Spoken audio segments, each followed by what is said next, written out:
Berjalan-jalan ke Pulau Meranti,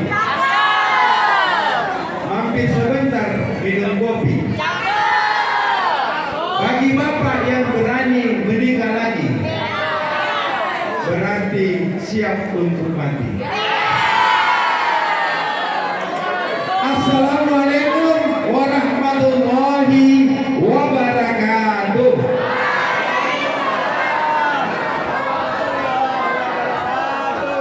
Saya melihat Ustaz Arifahan paling semangat ini.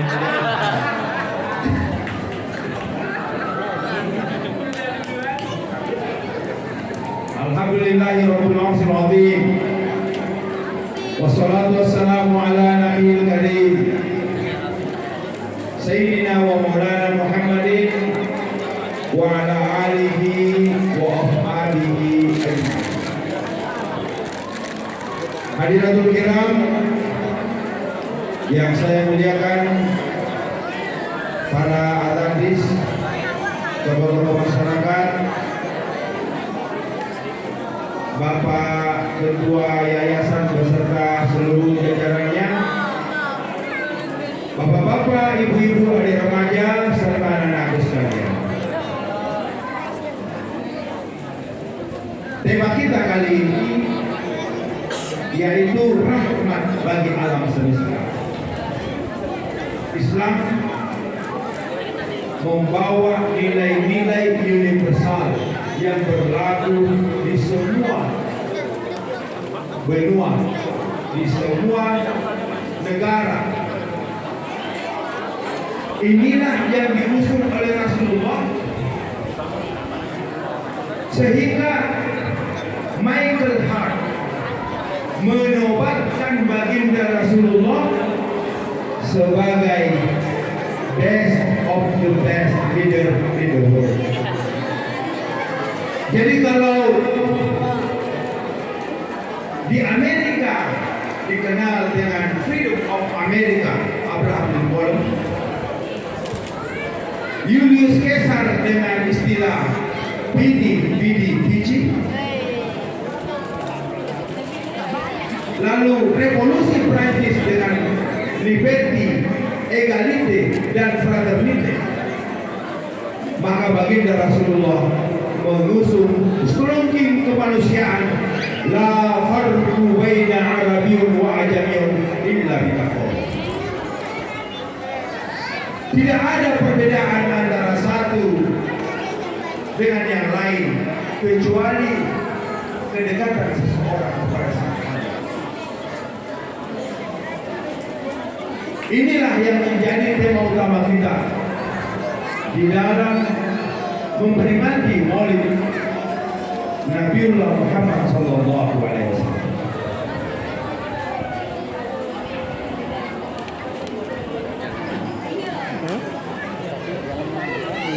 Seluruh rangkaian ibadah yang kita tunaikan dalam rukun Islam untuk membentuk pribadi yang soleh. Kita sholat diawali dengan syahadat untuk memurnikan ketauhidan kita kepada Allah. Kita sholat mensucikan kita dari perbuatan keji dan mungkar. Kita berzakat agar supaya harta yang kita makan itu menjadi berkah. Kita berpuasa mensucikan badan kita. Berhaji mensucikan seluruh aktivitas. Rukun iman ditunaikan bertujuan membentuk pribadi yang soleh. Pribadi yang soleh melahirkan kesalehan pribadi. Oh iya. Pas gini aja. Idealnya amalia rukun Islam yang terinternalisasi di dalam pribadi kita, yang menjadi amalia kita secara pribadi, semestinya tereksternalisasi dalam kehidupan sehari-hari. Oh. Ini enggak. Kesalehan yang kita lakukan di tengah masyarakat, itulah yang disebut dengan kesalehan. Oke. Dengan bahasa lain adalah sepantasnya kesalehan pribadi itu melahirkan kesalehan sosial. Ada orang yang rajin berpuasa, tapi senang bercerita tentang kejelekan tetangganya.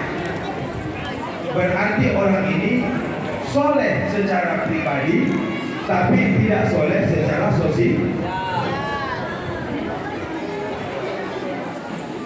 Ada orang yang rajin sholat, tetapi tidak cinta kepada anak yatim. Ini dikritik oleh agama, oleh ayat yang kita nanti akan bacakan, ara'aital ladzi yukadzibu bid-din. Berarti orang-orang yang suka membenci anak yatim, tidak memberi mengayomi kepada anak yatim, maka dia itulah yang disebut sebagai pendusta agama. Ada orang yang sudah berkali-kali menunaikan ibadah haji, umroh, tetapi suka membohongi masyarakat. Bahkan ada anekdot seorang haji ketika melempar jamarat, batunya kembali. Di atas batu ada tulisan, sesama setan dilarang saling melempar. Ini berarti orang ini soleh secara pribadi, tapi tidak soleh secara sosial. Kesalehan sosial melahirkan masyarakat yang disebut dengan masyarakat madani, tamadun. Jadi anak-anakku sekalian, di dalam kaidah bahasa Arab itu ada namanya mufrad. Kalau satu tunggal namanya mufrad. Kalau dua namanya tasniyah. Kalau ketiga jamak. Satu rumah berarti tunggalnya mufradnya baitun. Kalau dua rumah baitani. Kalau jamak BTN. Artinya adalah apa? Masih kuat. Jamak daripada baitun, baitani, buyut.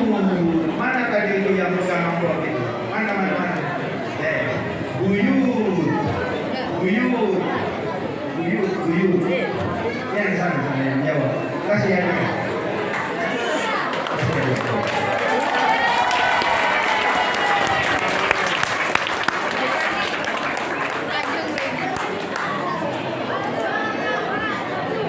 Ma'arif Institute pernah melakukan survei negara manakah yang paling hidup di dunia.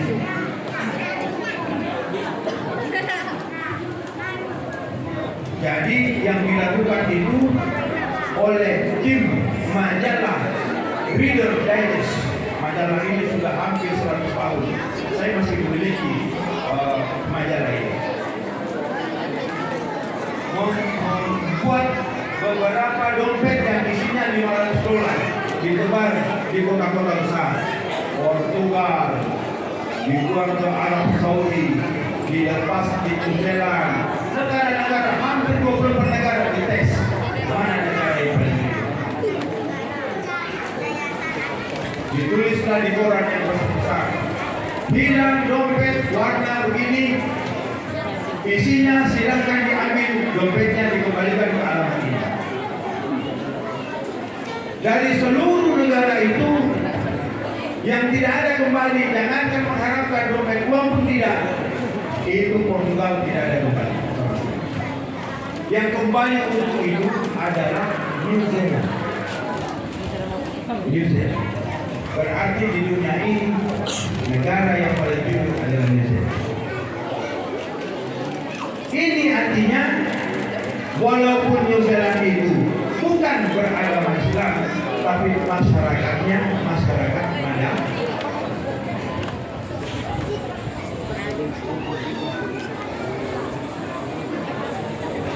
Pertanyaan sekarang, bagaimana kita membentuk supaya negeri kita ini menjadi negeri yang madani? Mau tahu atau sekedar tahu? Tahu sungguh-sungguh? Baik. Untuk menciptakan negeri yang menjadi harapan kita, baldatun thayyibatun wa rabbul ghafur, adalah negeri itu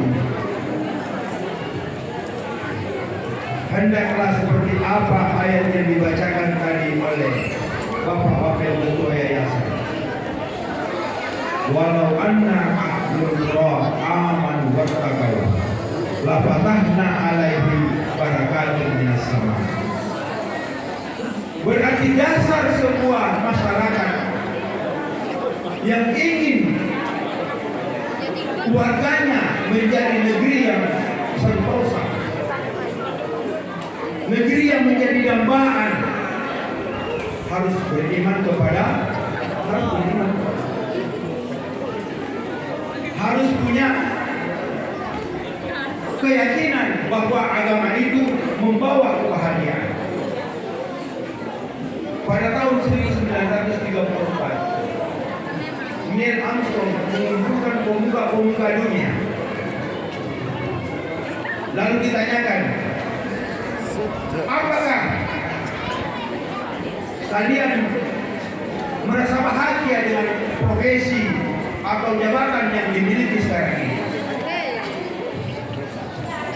Tidak ada jawaban. Bahkan 2 tahun kemarin berkumpul orang-orang kaya di dunia yang kekayaannya hampir 2.000 triliun. Di antaranya orang-orang kaya itu adalah Warren Buffett, Bill Gates, Mark Zuckerberg.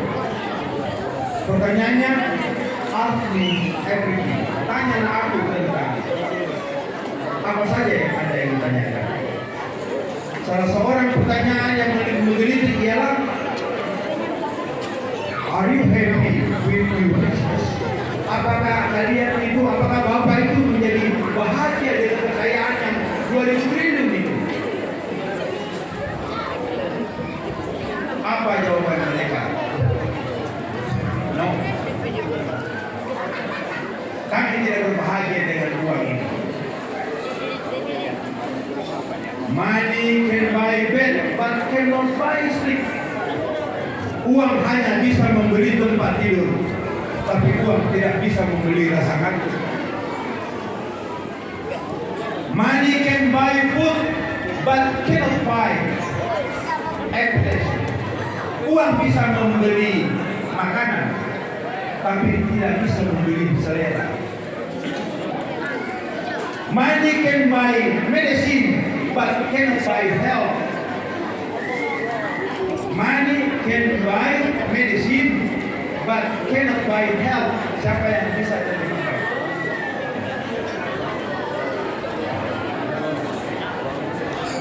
Uang dapat. Izin menjawab, Pak. Artinya uang bisa membeli. Uang dapat membeli medicine, but cannot buy health. Uang bisa membeli obat, tapi tidak bisa membeli kesehatan. Hadiah.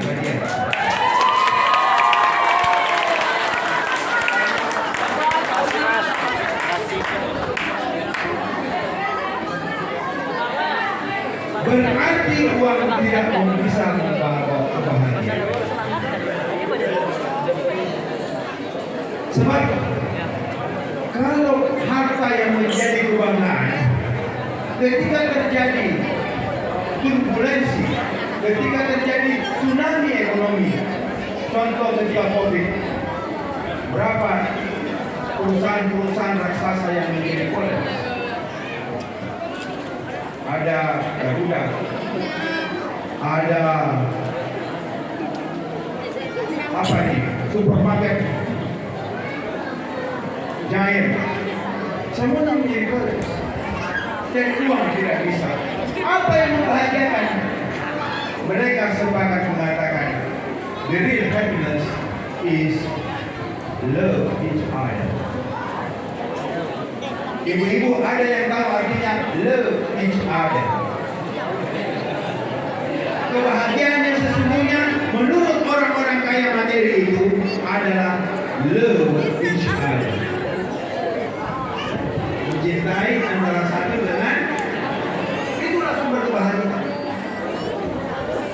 Nah, agama, masyarakat kalau ingin terbentuk masyarakat yang tamadun, civil society atau German community seperti yang diciptakan Piagam Madinah oleh Rasulullah, harus menjadikan agama sebagai patron dalam hidup, rule of life.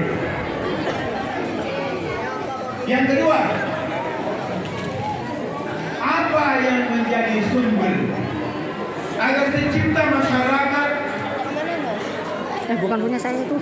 civil society atau madani yang bersumber dari rasa kasih sayang?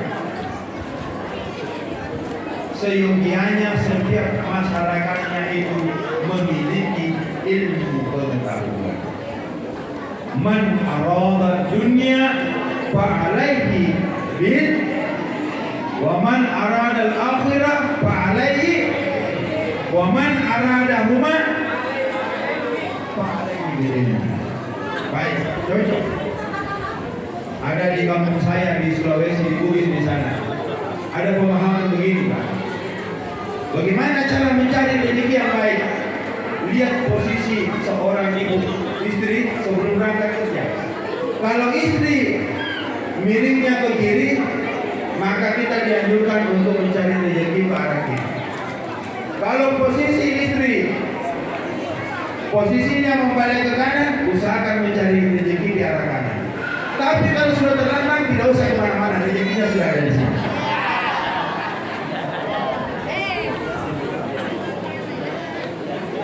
Yang benar itu ialah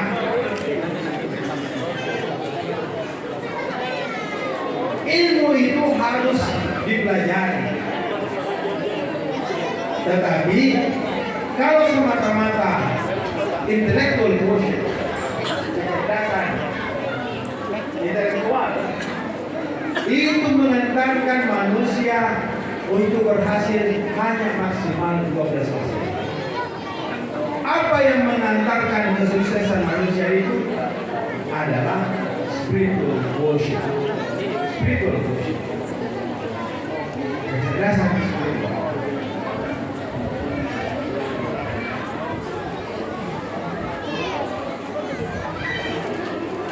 Nabi pernah mengajarkan kita begini.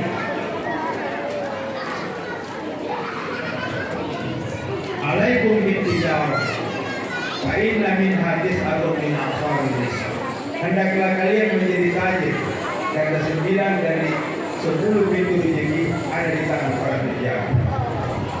Lalu diutuslah Sa'ad bin Abi Waqqas. Lihat itu Tiongkok, mengapa negeri itu bisa menjadi maju? Coba pelajari. Berangkatlah Sa'ad bin Abi Waqqas.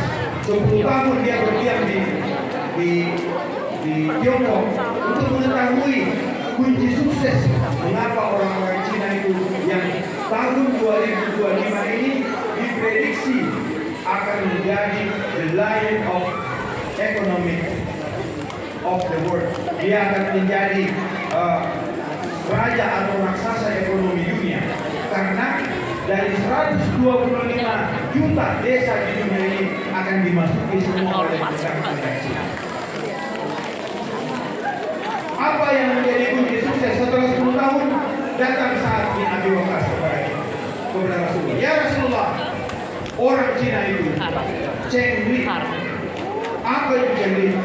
Mereka semangat kerjanya ini. Orang-orang Cina bekerja rata-rata 12 jam. Saya pernah sekali waktu berkongsi selama 6 bulan. Saya melihat betul-betul orang mereka sana jam 5, ruko sudah terbuka. Mereka sambil minum kopi, baca-baca berita, atau menonton televisi, sambil menunggu customer. Jam 5 pagi, mereka sudah terbuka.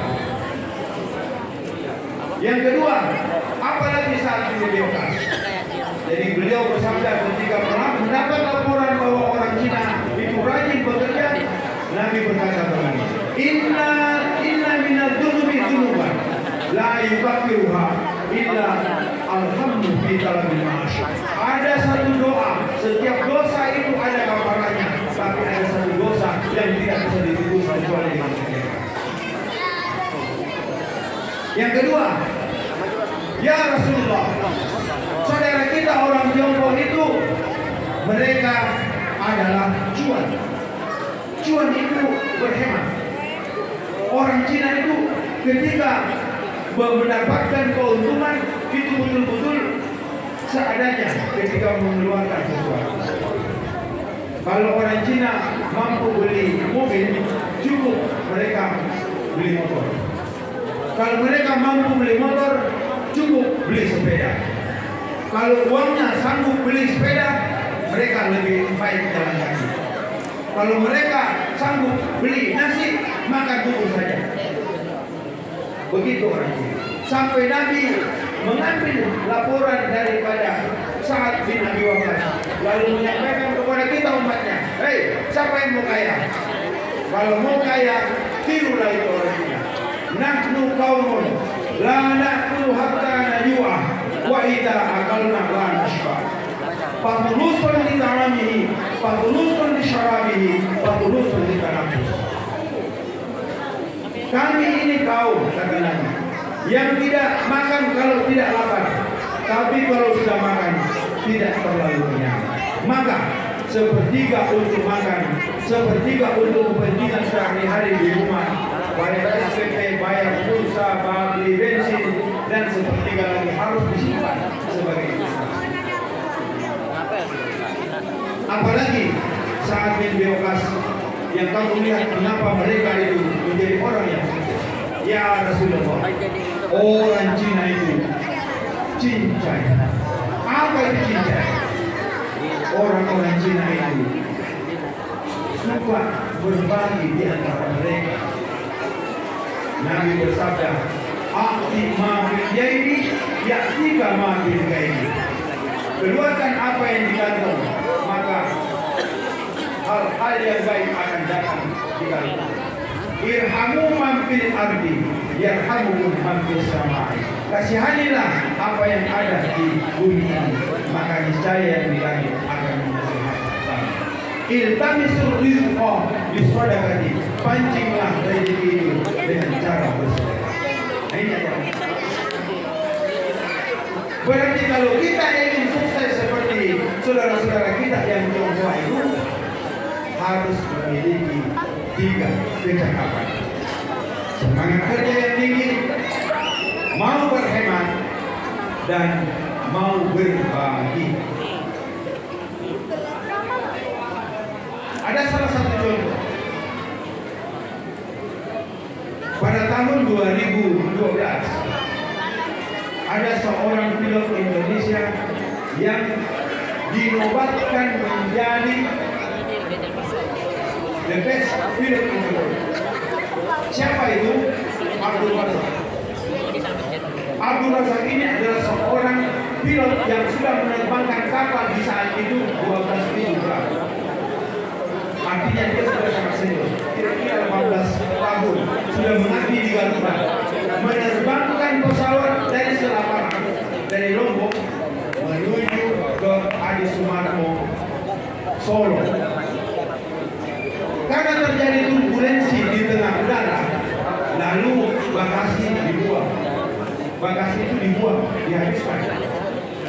Setelah mendengar kira-kira mau landing darurat, diperhatikanlah 3 tempat pilihan. Pertama, di lapangan, karena ini pagi-pagi banyak anak-anak yang sedang bermain sepak bola. Kalau darurat di sini berbahaya pada anak-anak sekolah ini.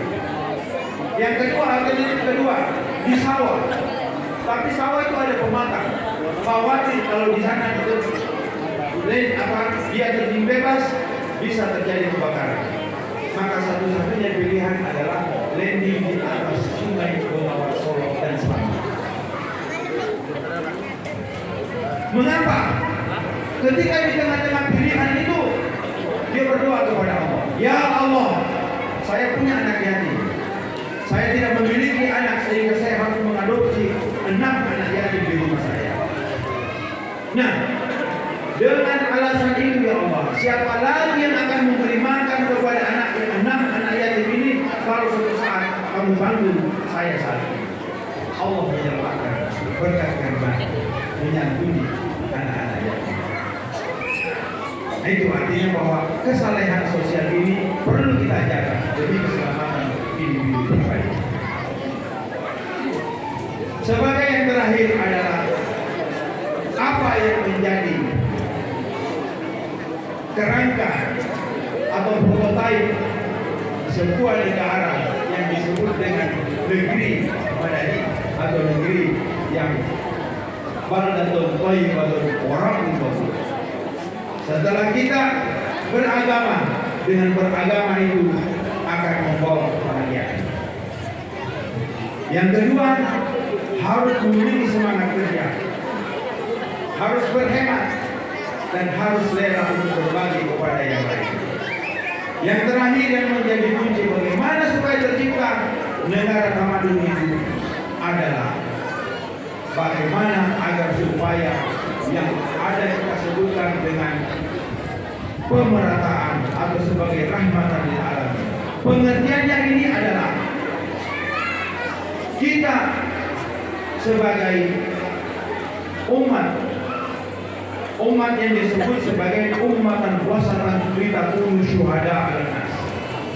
Kita ini adalah masyarakat yang dianggap sebagai masyarakat yang paling sukses di dalam menerapkan kehidupan bersama. Ketika kita melihat Arab Spring itu artinya bagaimana negara-negara Arab itu sesama Muslim tapi bercampur. Lihat di Palestina, perhatikan di Mesir, perhatikan di Libya, perhatikan sesama mereka bertikai. Kita anak agama, ada 714 bahasa, 17.000 pulau. Kita ada. Sekarang sudah ada Universitas Islam Internasional Indonesia. Untuk apa? Semua negara-negara di luar Indonesia, hampir 130 negara belajar bagaimana menciptakan the unity of diversity. Satu, tetapi sesungguhnya mereka itu bersekali. Inilah makna daripada rahmatan Allah. Kita memiliki rasa cinta kasih, kita memiliki rasa toleran, kita memiliki rasa adaptif, kita memiliki menciptakan kedamaian di dunia. Tujuannya adalah apa? Karena kita memang ini adalah kiblat bagi negara-negara umat Islam yang ada di dunia. Ini yang dapat saya sampaikan. Tapi sebelum saya akhiri, saya ada pertanyaan kepada ibu-ibu. Ada yang bisa menjawab? Angkat tangan. Mengapa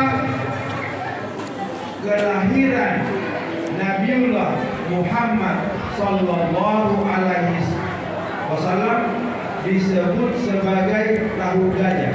Angkat tangan. Siapa ya? Kenapa?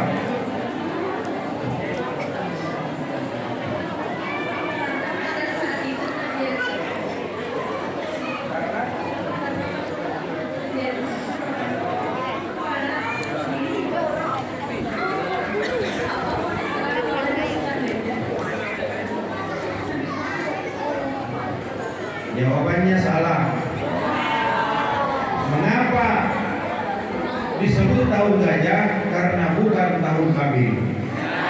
Tapi jawabannya benar, karena pada saat itu Abraham datang menyerang pada saat itu mereka. Pertanyaan kedua, siapa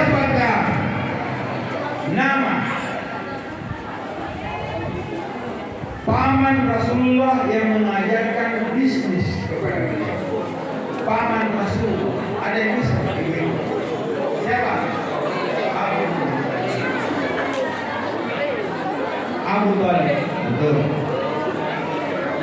Bapak-bapak dan ibu sekalian, inilah yang dapat saya sampaikan. Mudah-mudahan ada faedah dan manfaatnya, bahwa Indonesia adalah negeri yang kita cintai, negeri yang di dalamnya terdiri paling banyak agama di dunia, bersuku-suku dan paling banyak bahasa, pulau, karakter, corak, suku-suku, tetapi kita tetap aman dan damai. Beberapa saat lagi kita akan menjalankan salah satu kewajiban kita sebagai negeri yang demokrasi, pemilu. Maka mudah-mudahan dengan